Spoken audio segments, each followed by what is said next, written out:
something that's unique to today, just where this journey all begins. And I know we got together yesterday, but there is something special about the first day on the field at training camp with the team. And been a lot of training camps, and so it's never lost on me the excitement that goes with that, because really the journey that this team goes on together, like today's a big part of starting that, so it's cool. And a lot of excitement in the building yesterday.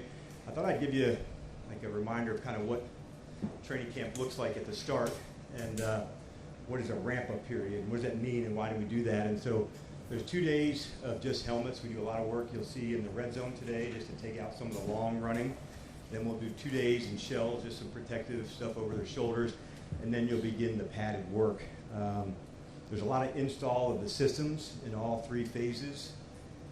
How do you put certain people in certain spots on certain plays?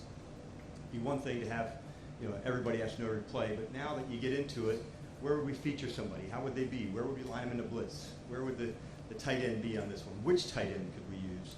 So a lot of that goes on over, the next 4 or 5 weeks. And the last piece, every practice you'll see some type of end-of-game practice work. And we do that every OTA practice, every training camp practice. It's just that important that we put it right at the top of the pile. So we'll begin that process today. So, yeah, it's awesome, man. I'm really pumped to see you guys and get rocking. So let's get started. Dan, you talked yesterday about Jaden taking that big jump during his rookie year. Where was the biggest leap you saw him make, and maybe what's something that you've been seeing through the offseason? Anytime you go through, maybe the adversity, you come back on the other side, injury, coming back from that, like just the recapturing of things. But I thought the more time in the system, it slowed down in a way. Like he could process things so much more quickly that it was harder to fool him on certain looks or a certain thing that would come up. So those were some of the things. I think there's some real confidence that comes with that, John, because the more you prepare and then you're nailing it in practice, you're really ready to take that into the game. And I thought that's what I saw, take place towards the end of the regular season, end of the playoffs. With Terry, I know you're not involved in the negotiations, but I'm curious as a coach, how do you handle that? Do you reach out to other coaches who have had a player hold out? Do you talk to the team? Do you reach out to Terry? How do you as a coach handle that? No, I certainly don't need to reach out. I mean, to anybody else, and it's part of the business of the NFL. And I don't judge it or get too worked up about it. I know Adam and his team they're working as hard as they can, with Terry. So the best thing I can do, honestly, in this space is like put all the attention and the focus to go doing what we love them. So I know they're working really hard to go do that, but it's part of the business of our league, and this happens on teams all over. And so the longer you've been in it, the more you recognize that's just part of how things go. You've been a head coach for several years. Bringing new faces into the culture, how difficult, or is it, to get them to assimilate to what you're doing? I think it's exciting because I walked to the hotel with Vaughn and asked him, how was the first day of school, man? Because there's all these new faces, and they meet everybody. I'm this person. I said, you remember any names? A couple. So I like it because yesterday I kind of got to talk about who we are, a philosophy standpoint, why the competition drives us, what we're looking for. There has to be this collaboration on a team of offense and defense and special teams, the way they work together, the way they go after it against each other. And so seeing new players, you can call it onboarding because there's an element of that. These are the standards we have. They're really high, and we're certain you're going to meet them. But there's also a lot of fun also with that chick, because we're finding out who they are. And like in Vaughn's example, there's a lot that he's going to bring to our team on and off the field. Adam had referenced it yesterday. They're not here to coach, they're here to play. But the 35 or 36-year-old Vaughn is different than the 25 or 26 from an experience standpoint. Now you're able to share some of those thoughts and ideas with another teammate. So I like fresh ideas, fresh thoughts, but their first job is to get acclimated, to the team and find their rhythm, and that takes a minute.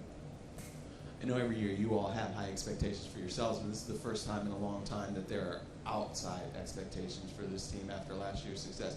What do you talk to your players about? How do you advise them on how to deal with that? Yeah, we're fortunate that last year we came up with some standards that we want as commanders. This is our commander standard. It was written by the players.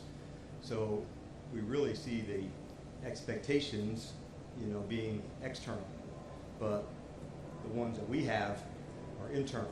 These are the standards that we want to go after. So we definitely recognize there could be a narrative or a voice outside, but the truth of it is, internally, in our standards of what we want to do and how we want to get down, that's way more powerful. And we're fortunate that we're able to rely on those standards as opposed to an expectation which comes from the outside. So I think those are what we lean on, and we're fortunate that we have those. Hi. You've talked about creating competition in every facet. In what ways do you try to do that throughout training camp? We'll have certain periods that are designed just for that. Like end of the game ones today that will go, but as much as it is for offense, defense, or kickoff coverage versus kickoff return, it's also individualized. And if we can really nail that part, Nikki, in the meeting yesterday, I had said to the guys, I'd like to be a running back to try to go against Wags in the open field. This man has over 1,000 tackles. Can I beat him? Can I work him? As a defensive end, I'd love to go against Landry, to know that this is going to be hard. And if you can find that edge in that competition as well, Nikki, I think that's where it brings out one another. It's not contentious of FU. It's more, man, like how can we take it to the next space together and really go after it? That's what it's about, and that is a really fun part of what we do at the core. That's what these guys are, man, like competitors at their core. So it also fuels into who they are, as people. Just in your second year here, are there things that you did differently last year that you liked and kept? Are there things that you didn't like that you scrapped going into this year? Yeah, it was definitely rinse and repeat. What we try to do is do an after action after each block of time, and so each training camp one, what we do last year in the rookie camp, the first block, second block, ramp up. We really liked starting in the red zone last year, so that stayed. So there's not as much long distance running on an early time for the guys who've been training on, at different locations. So there's some things we kept the same, Nikki. There's other things, as you're going to see during camp. Maybe we'll do a different type of inter squad this year based on a longer preseason game 1 to game 2. Earlier game with New England to a later game with Cincinnati. So there are some tweaks that we'll do. And then in the system, there are some things that you go through from a teaching standpoint. So, okay, this was worth it, this wasn't, what do we do? So there are definitely things that we tweak. Hey, Dan, good morning.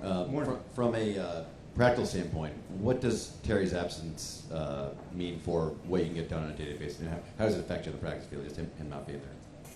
Well, good news, there's been a lot of reps, with him before. But as we're putting the system in, that's the advantage of being through it an entire year, of going through it. In the old days when sometimes we've all heard about, remember the rookie that held out and missed some of the training, that's probably the person that's the hardest to recover from, the rookie that has limited time due to injury or contract, those types of things.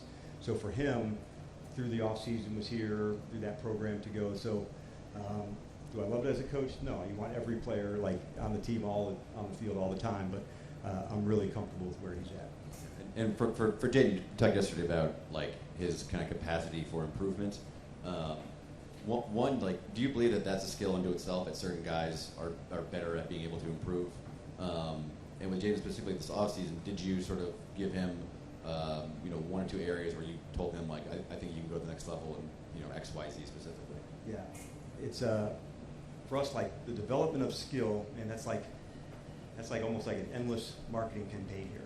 We don't back off of that. We're a development staff and team, so where we think we are, can we get it to here and then take it to the next step? To me, the most important element of that is players and coaches that have self-awareness.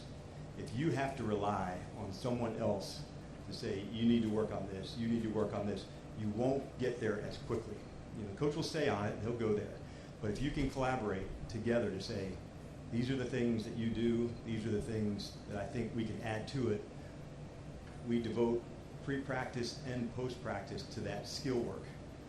But the coaches have things they're also developing on together. So it's really if the coaches can improve also, then the players can. We can't ask them to, do this and then ignore our example. we have to get better too.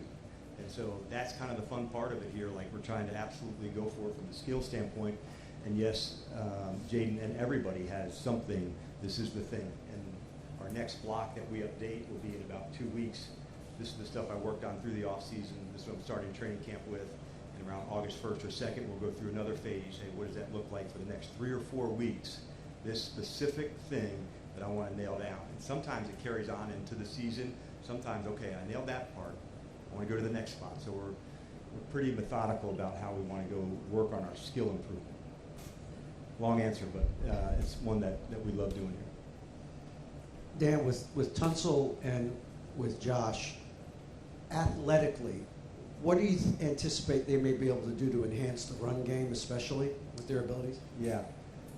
There's a lot. I think it's the athleticism of being out on the perimeter. So those are pull plays, where you could be on a counter, you can be on a toss, you can get outside.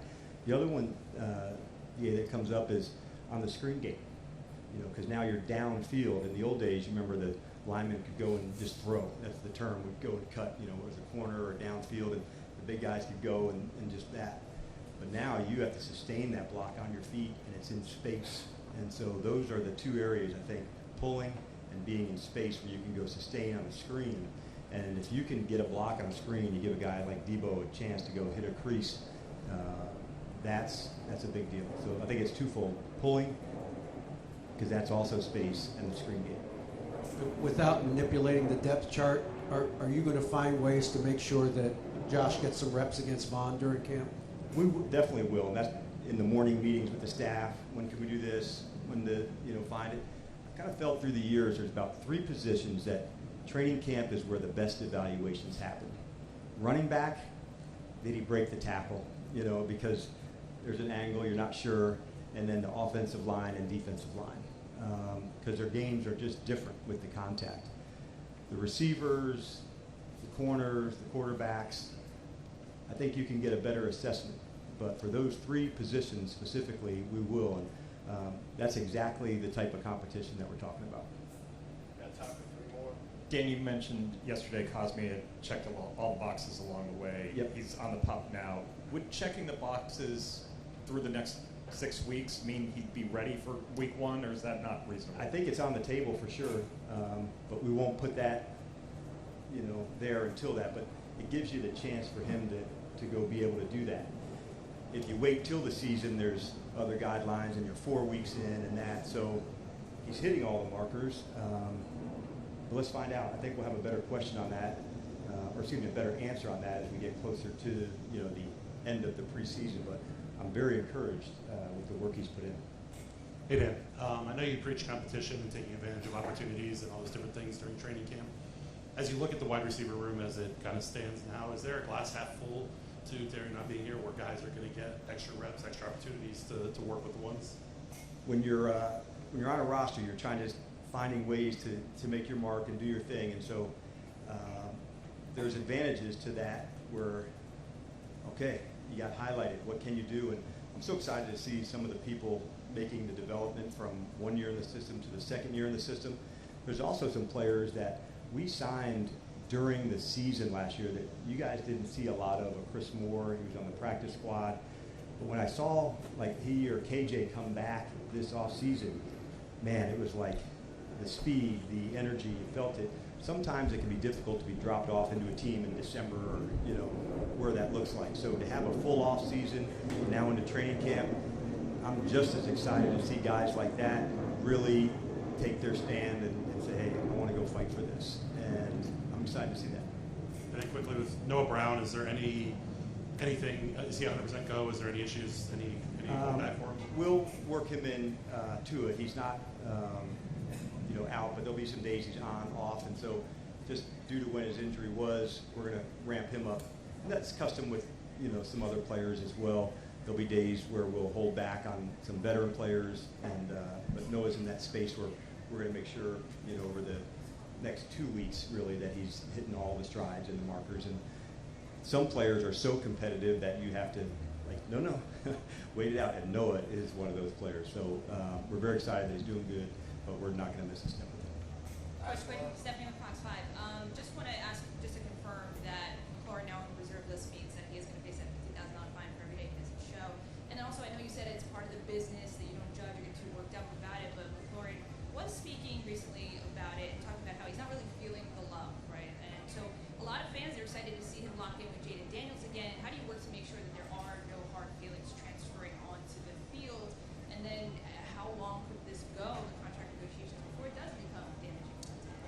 let's work backwards. That was like an 8-part question. I love it. All right, that's really crafty.